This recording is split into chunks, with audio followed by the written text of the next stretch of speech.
정치판이 다시 뜨겁게 달아오르고 있습니다.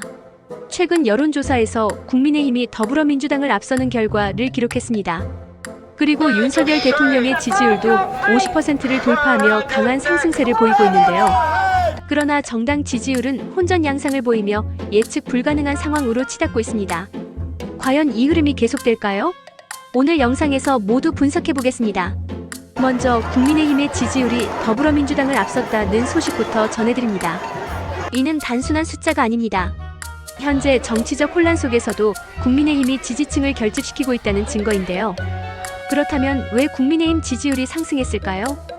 첫째, 최근 윤석열 대통령 탄핵 논란이 오히려 역풍으로 작용하면서 보수층이 강하게 결집하고 있습니다. 둘째, 야당의 내홍과 혼선 이 국민의힘에 유리하게 작용한 측면도 있습니다. 셋째, 국민의힘이 중도층을 끌어들이기 위한 정책 행보를 강화하고 있다는 분석이 나옵니다. 결과적으로 국민의힘은 현재 정치적 격변 속에서 점차 우위를 점할 가능성을 보이고 있습니다. 윤석열 대통령의 지지율이 50%를 돌파했습니다. 이는 현재 전국에서 매우 의미 있는 지표인데요. 먼저 탄핵 정국 속에서도 대통령의 지지율이 상승했다는 점에서 보수층의 결집력이 더욱 강해졌음을 보여줍니다. 또한 이 수치는 여권 전체에 강한 자신감을 심어줄 수 있습니다.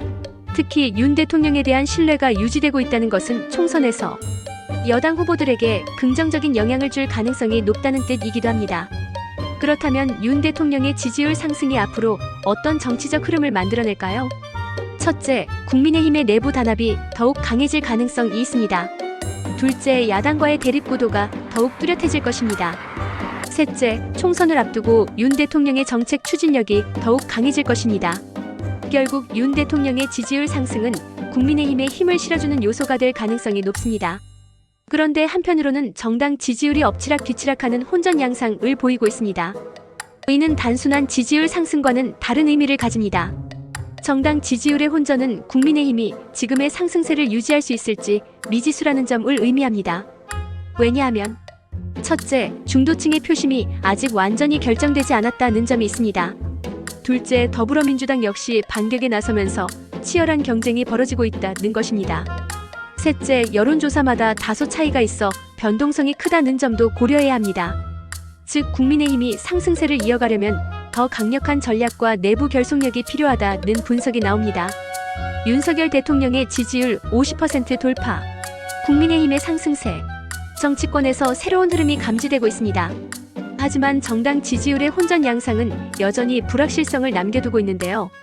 국민의힘이 이 상승세를 유지할 수 있을지 아니면 새로운 반전이 벌어질지 지켜봐야 할 것 같습니다. 여러분은 어떻게 생각하시나요? 윤석열 대통령의 지지율 상승이 국민의힘에게 얼마나 큰 영향을 줄까요? 그리고 정당 지지율 혼전 속에서 국민의힘이 살아남기 위해 필요한 전략은 무엇일까요? 댓글로 여러분의 생각을 남겨주세요. 정치권의 숨겨진 이면을 가장 빠르게 전달해드립니다. 구독과 좋아요, 알림 설정 꼭 눌러주시고요. 다음 영상에서 더 뜨거운 소식으로 찾아뵙겠습니다.